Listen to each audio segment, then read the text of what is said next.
Today's video is requested by a member of this community. I would love to know more about how to rewrite the stories that we have in our head that we tend to tell ourselves when we're online dating. I know for me that I have a lot of anxiety when it comes to dating, and I get so much anxiety that I don't even try. So any tips on that would be great. It's so true. We tell ourselves stories that stop us from being who we truly are and putting ourselves out there on the dating scene. And when we date online, we have so much time to overthink things. It's the perfect storm for anxiety to take over, even if we're not normally anxious. So in today's lesson, I'm going to go through the anxiety stories that come up when we date online, and I'll show you exactly how to rewrite them so that you're not only feeling calm and confident, you're actually comfortable with yourself finally and can enjoy the process of getting to know someone online or in person. And if you're new to this channel, welcome. My name is Amy and I help women who struggle with insecurity, anxiety, and low self-worth in relationships.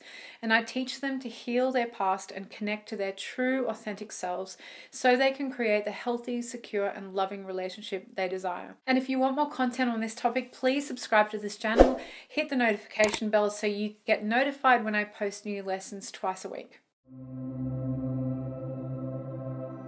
Now, before we get started, I want to let you know that a few spots are available on my calendar for the free one-to-one consult with me for the Love by Design program.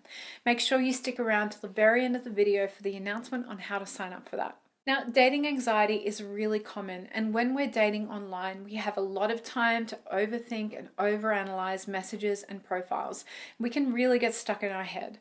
When we're connecting with people for the first time, whether that's online or in person, it's completely natural and normal to feel excited, nervous, and anxious. And the chemicals in our brain produces all of those in the same way, so it can be really confusing to know the difference.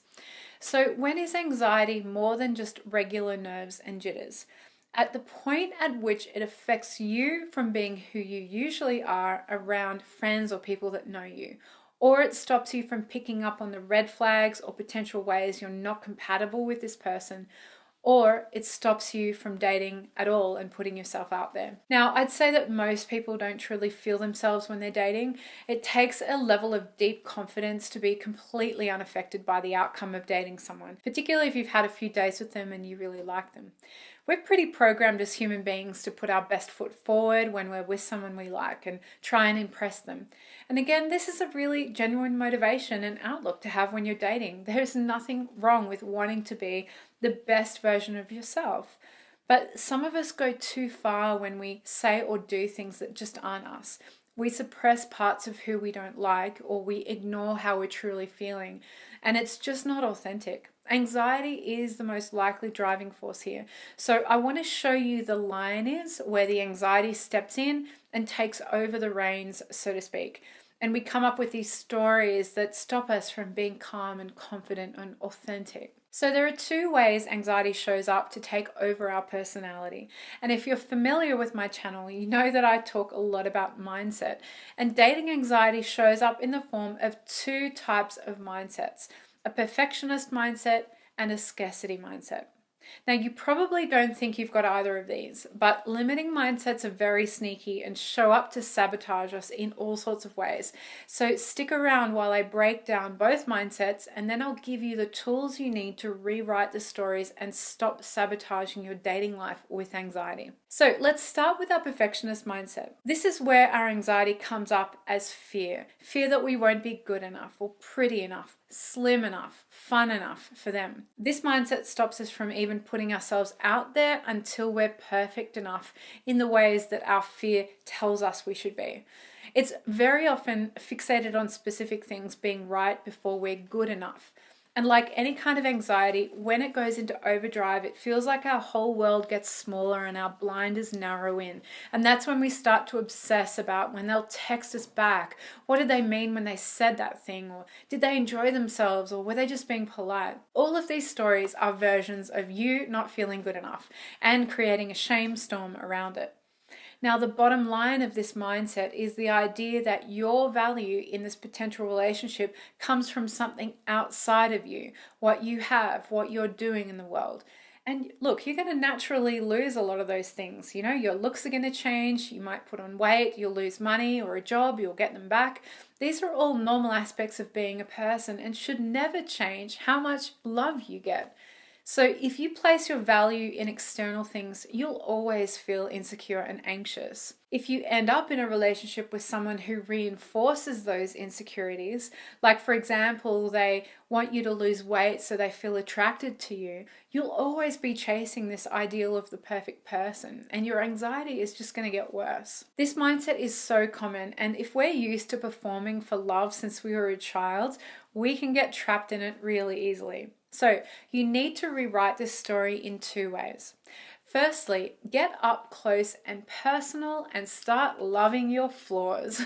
Stop thinking, am I good enough? And start thinking, are they good enough for me? And the key to really having that level of self-worth where we're actually assessing if they're good enough for us is to start really loving and appreciating all parts of us, our assets and our personality, what we bring to the table.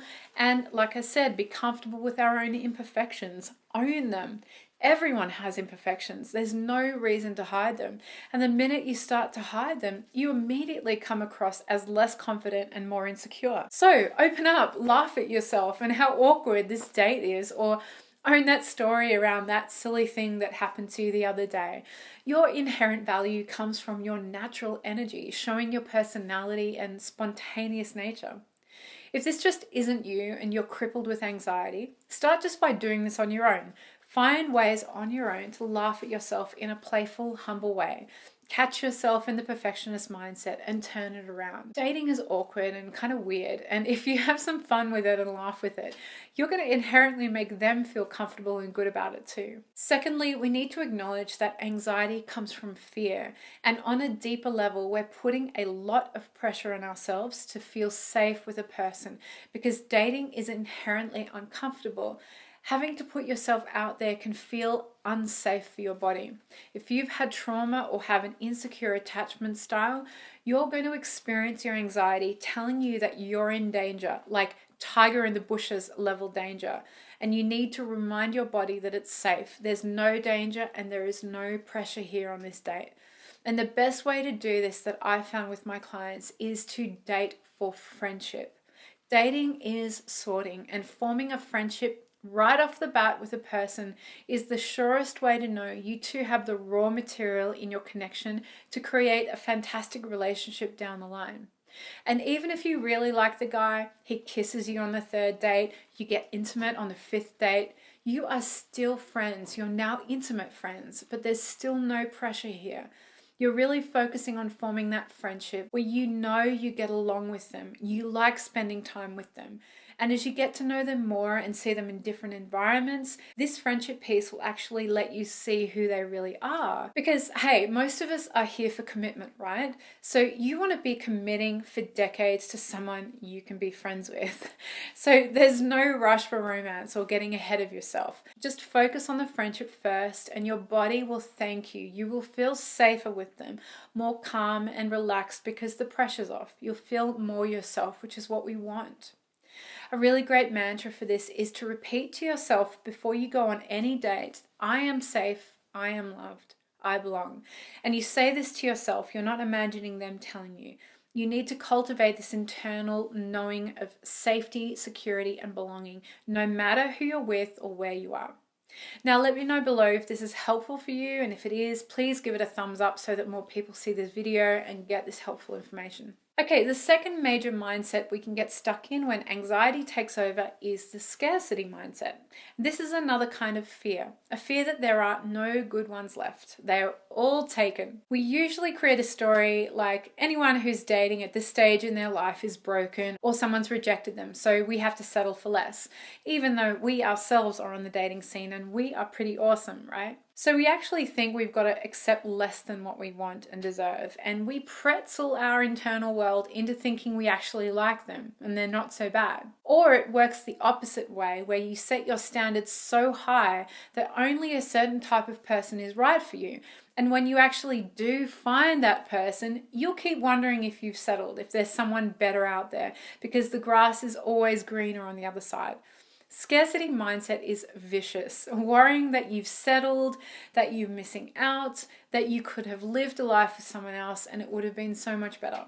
Look, this is a major sabotage and I see it in a lot of people, and I've done it myself in the past. And the only way to rewrite this is to get super clear on what you do want in a relationship, to know exactly what you want in a partner before you start dating, ideally. Take all of the experiences you've had up until now and identify 5 core values you want to have in your partner. And only 5, because a shopping list is just the scarcity mindset all over again. So make sure these values are really ones that are important to you and you value them in your own life as well. I call these values non-negotiables.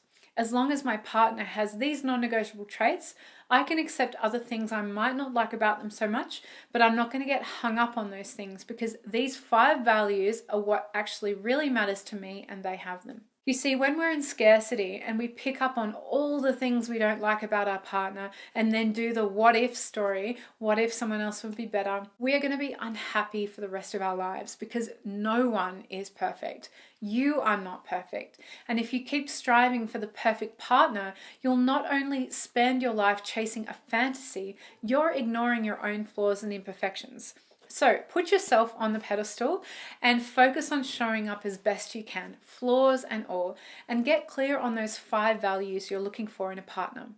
Then it's simply a matter of sorting according to those values. And I know it's easier said than done, but that's going to be a massive start to rewiring your anxiety stories that keep you chasing unavailable love or stop you from dating entirely. Now, I have an entire video on the common dating mindsets that get us attached to the wrong types of people. So if you want to dive into more about how your mindset affects how you date, the link to that lesson is above my head. So the underlying story we need to rewrite to beat dating anxiety is the story we tell ourselves about ourselves. If we keep thinking we're not good enough, we don't deserve the love we want, and we aren't worthy of being loved the way we want, our anxiety is going to keep running the show. So I want to leave you with a few tips on how to rewrite your story at this core level. Firstly, spend time alone with yourself without distraction, without swiping on apps or daydreaming or finding ways to distract yourself when you're alone. You need to get to know who you truly are on your own. What are the emotions buried in there that you're avoiding? And what are the things you've always longed for and love that you want to give yourself? And that could be in relationship, or it could be fun things you love to do, a hobby you've always wanted to try, or a creative outlet. Make yourself your own best friend and enjoy time with yourself. Allow yourself to know who you are on a deep, intimate level, which will then allow others to get to know you in that way. But it's not going to happen unless you know who you are. The layer of anxiety that you've been living with has numbed and dulled the relationship you have with yourself. And as you start to shift out of these mindsets using the tools I've shown you today, you'll receive the gift of getting to know who you truly are and all the things that really matter and the things that make you an incredibly wonderful, unique, and remarkable human being. And that is a person that is so worthy of being with someone who sees you in that way and values you for all the parts of you, including the awkward, silly, or annoying parts. I teach this journey to authenticity in my group program, Love by Design. And if you want to know the simple 3-step process to go from anxious and insecure to secure in relationships, I want you to join me in my free training on this. You can sign up for that in the description below. You can also interact with me on a more personal level in my free Facebook group, Love by Design. And if you want to submit an application for the free one-to-one consult with me for our group program, you can do all that in the link in the description. And please, if you have any questions or comments about dating anxiety or of anything that I've said today, I'd love to hear from you. Please leave a question or comment below. And if you found this video helpful, make sure you hit the thumbs up button and subscribe to this channel because I post lessons like this twice a week. And in the meantime, here are some excellent next step lessons for you to go ahead and watch so that you can move one step closer to an incredible relationship with yourself and the partner that you desire. For now, I'll see you in the next lesson.